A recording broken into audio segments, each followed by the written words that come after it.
Next on our program is registration and ID cards. Further to the Vice Dean's presentation on the regulations, we invite Mr. Vincent Echampo, Head Administrative Computing Unit, University of Ghana Computing Systems, to provide some further details on registration. He will also demonstrate the registration process to help those who are facing problems. Good afternoon, ladies and gentlemen. I'm going to talk about registration, which is a very important event or process. It's both event and process. I'm going to talk about it, and you've been told several times that this is a very important exercise. So I'll crave your indulgence to open your ears to listen to this, because it will do you good. My name is Vincent Achampon. I'm at the University of Ghana Computing Systems. Now, perhaps you are asking yourself why you need to register in the University of Ghana. Well, it's for the simple reason that the University of Ghana needs to know that you are a student here. After they've given you the admission letter, there's no guarantee that you show up. But by registering, you are showing that, yes, you want to come or you have come. So then you can be considered as a student of the University of Ghana. It also provides the means for the university to plan in order to provide the resources you require to do your program. Now, if you do not register and therefore you are not accounted for in the university, then you cannot use the resources of the university, such as the library, which is a very important facility you cannot do without if you're a student. Also, you register so that you'll be able to maintain your academic records. This means your examination, especially, and any other things that are student related must be recorded. So if you do not register, there will be no way that all these events can be recorded. And then also, yes, because of all these reasons, it has been made a law in the university. So how often do we register? It is every semester. You must register every semester. Usually we have 2 semesters. So first and second semester, and at both semesters, you need to register to be recognized as a student. There's a little bit of modification to that for students in their clinical years of the medical and the veterinary programs.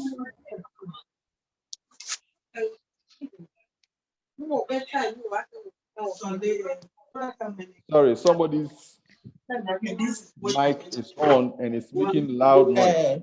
Pretty Brisky, please. I'm muting you. Please don't unmute yourself again. Okay, so back. Yes, so usually the registration is in 2 parts. There is what we call academic registration, which just announces your presence here, and then the course registration. The course registration is an indication of the courses you would like to undertake. You know, the ones you take exams in and other things, yes. Many times you may not know at the beginning of the semester or in the first week of the semester exactly what you want to do. You may have an idea of some. So the system allows you to add on further courses in the semester, so long as the deadline of registration has not expired. Yeah, so when you register, yes, we said earlier on, it must be at the beginning of the semester.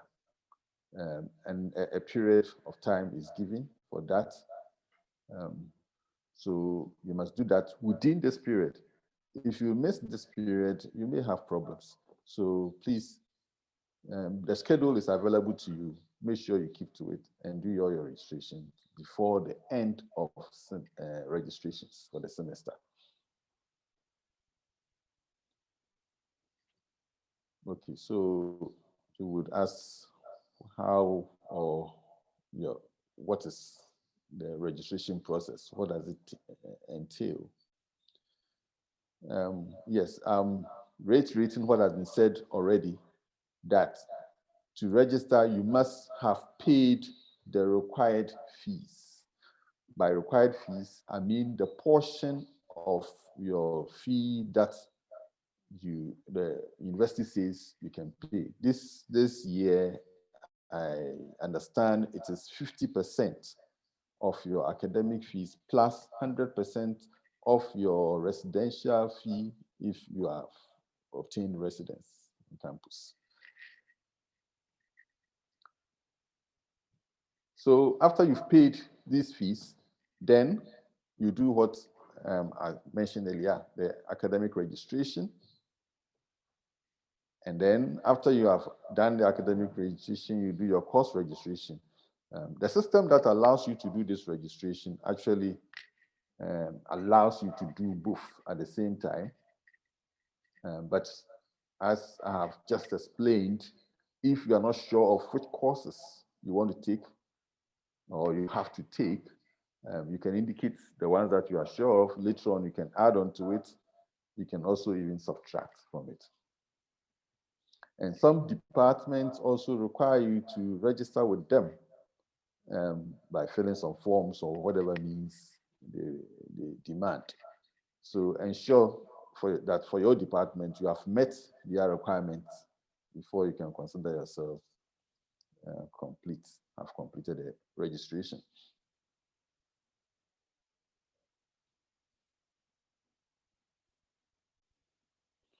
Well, if you decide not to register, there are consequences to it. So one, you may not be allowed to attend lectures. You cannot write exams. Even if you write exams, your results will not be recorded. So you would have wasted your effort. You have no university ID card. Eventually, when you think that you have finished school and therefore you've left, you can't ask for transcripts because there's no record. Finally, if you are caught, you are liable to be withdrawn. Okay, so I've said all this already. That is, you have to pay the required fees. And the accountant has already told you that the fees must be paid at some banks. You know that already. After you have done that, and perhaps, well, this can be done anytime, but as early as possible, you have to activate your email. So to activate your email, you log in. I'm going to show you in a minute. And then you have your email account, that is the address, and the default password in your admission letter, make reference to that. And then this is how you do it. You go to the university's website, yeah, and the link named student, which my cursor is pointing to now. You select or you click on the student. When you do that, you get the student portal. And in the student portal, you select student email. And you are given this interface where you enter the name portion of your email address that is in your email, your admission letter. Okay, so from here, when you click on next, you'll be asked to provide your password. And the password, as has been mentioned earlier, is this one, UG ? And then your student number. I need to state a few things here so you keep in mind. For those who have been here before, or those students who are returning after they've, previous studies here where perhaps they did undergraduate programs or something, you were assigned an email address when you were here, in your previous life. That email address is still maintained here. So if you are observant, you see that in your admission letter, the email account is something familiar. In fact, you are even encouraged to be using this email account after school. It's for life. So you could continue using it. And if you had been using it, then this will be familiar to you. Since that email account is still available to you, I guess, and I hope I'm not wrong, that you know the password. So it is that password that you use. You will no longer use this Eugene student number. Unless you have lost it. If you've lost, because we assume that you know it, we will not reset it now. But if for whatever reason you do not remember or you lost it or whatever, then you can make a request for it to be reset for you. Okay, you can send an email to that effect to the service desk or to me. Well, I hope that is clear. And then I'm also told that some of you quote the wrong password. Sometimes you forget to bring this UG portion. And if you did that, it will not grant you access. It will tell you invalid or wrong password. So note of this, very important. Yeah, so then to start the registration, you need to go into what we call the MIS web. Many of you are already familiar with it. Once again, you access the MIS web through the university's website. And to be able to log into this MIS web, you will need your student number and your PIN. All these are provided in your admission letter. The PIN is supposed to be confidential to you. So in the course of time, you can keep changing it to ensure that it is, it is secure enough. So this is the MIS web interface. This is where you begin from. You would provide your student number and your PIN, and then you click on login. That should bring you to an interface, not this one, but if I have a minute, let me see if I can quickly.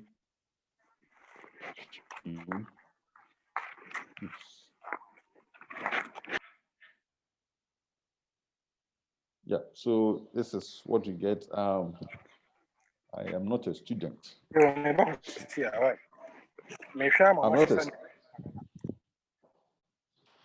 not a student, so I would, do something similar.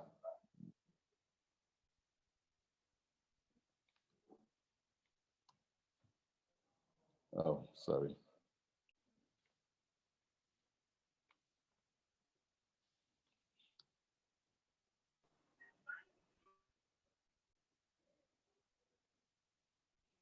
Okay, so you get an interface similar to this, not exactly this. As a student, yours will be a little bit different.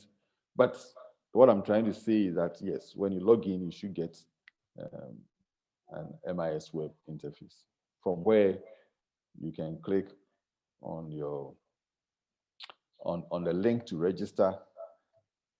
And the first registration page, after you clicked on the link, is what is showing on the screen now.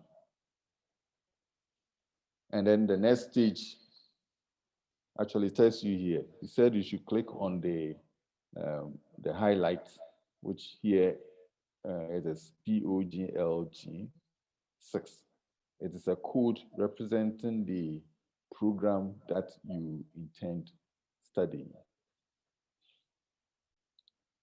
So when you click on that link, it opens up another page where the courses that are available for that program are listed.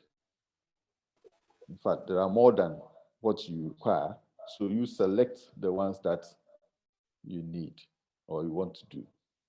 And then you continue further. It's intuitive. It doesn't, you don't need to go to school to learn this. So this is just what happens. You choose, and then the next thing that you see is continue. You click on continue, and then it gives you another page, and then you continue like that. So you get to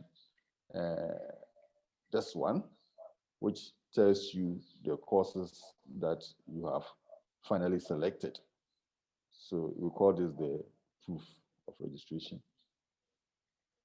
stated here. Many times people don't get here and then they think that they finished registering. You may not have completed it. So if you want to be sure that you have completed your registration, I advise that you look at this menu, the left side, where you see proof of registration. Click on it. If you have properly registered, you see this page with the courses that you've selected showing. If you didn't complete the exercise, then you would not get anything on this page. Okay. I said earlier on that in the course of the semester, that is until the deadline for registration is expired, you can add on courses that you think you need. If there are some that you chose earlier and this time you don't want anymore, you can choose the cancel, subject cancellation, and it gives you the room to be able to delete or cancel what you don't want to do anymore.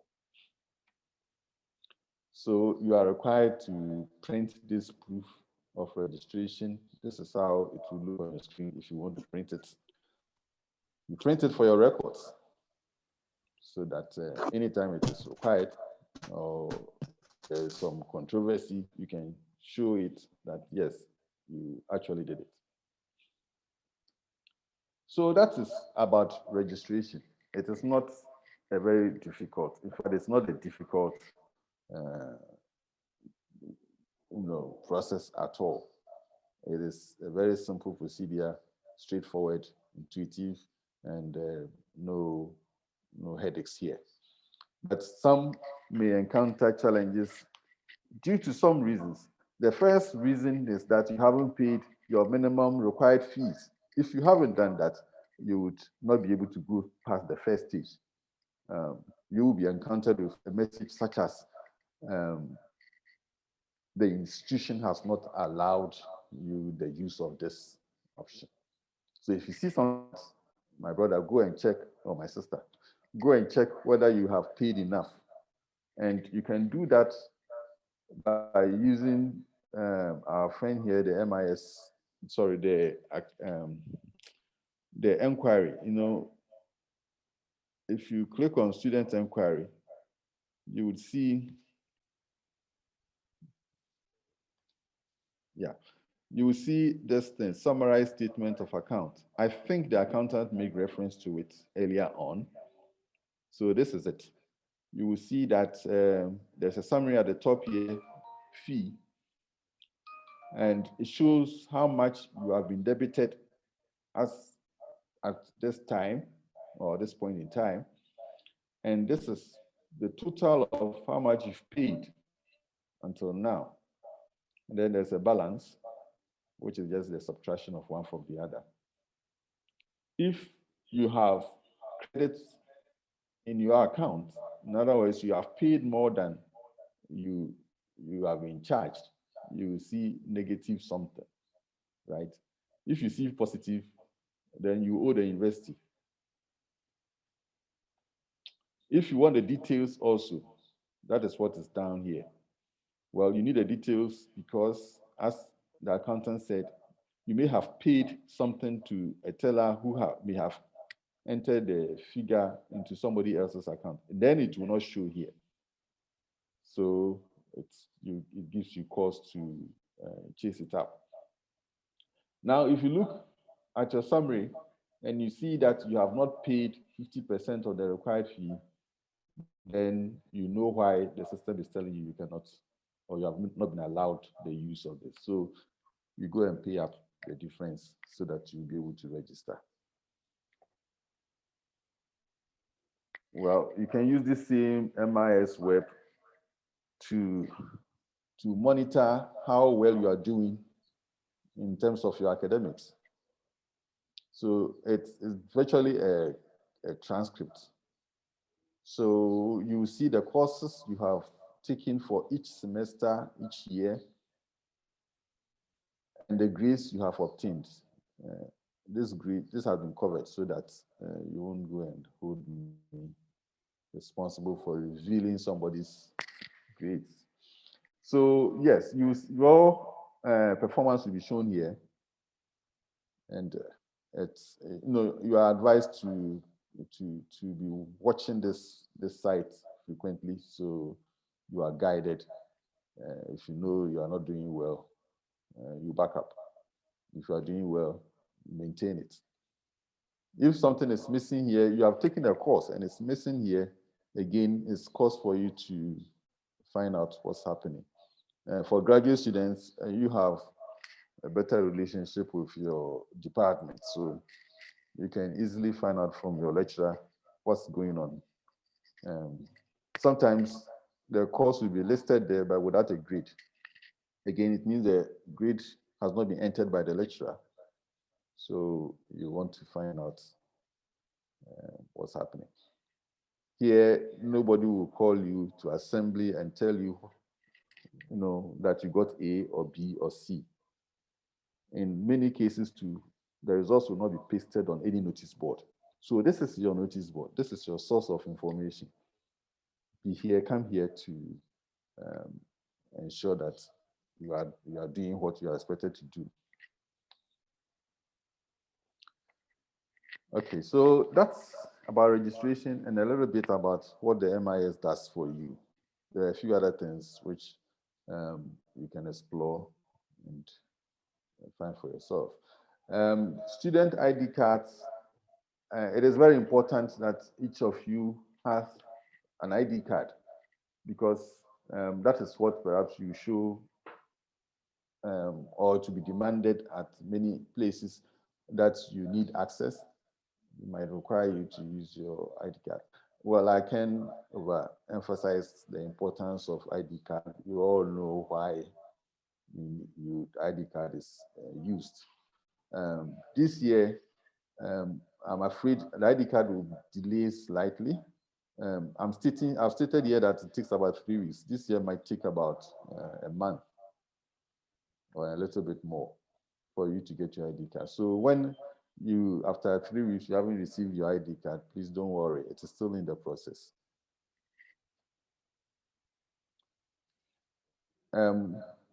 So, yes, okay, one last bit.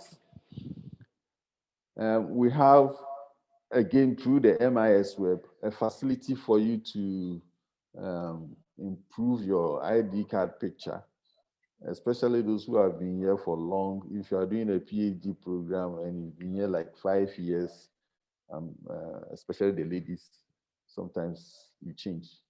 So you can update your picture so that you look as current as you look. So this facility is also provided in the MIS web. It doesn't mean that if you put anything there, we'll straight away replace your ID card for you. No, we will verify that it is you. We have a means of doing that. Okay, so I would end here with this facility. And then when it's time for questions, I'll be available to take your questions. Thank you very much for listening to me. Thank you, Mr. Champo. I'm sure you heard everything that he says about registration, and I hope that we'll all attach the needed importance to registering every semester. So why don't we save ourselves the frustrations and the stress or decide not to comply? Thank you very much.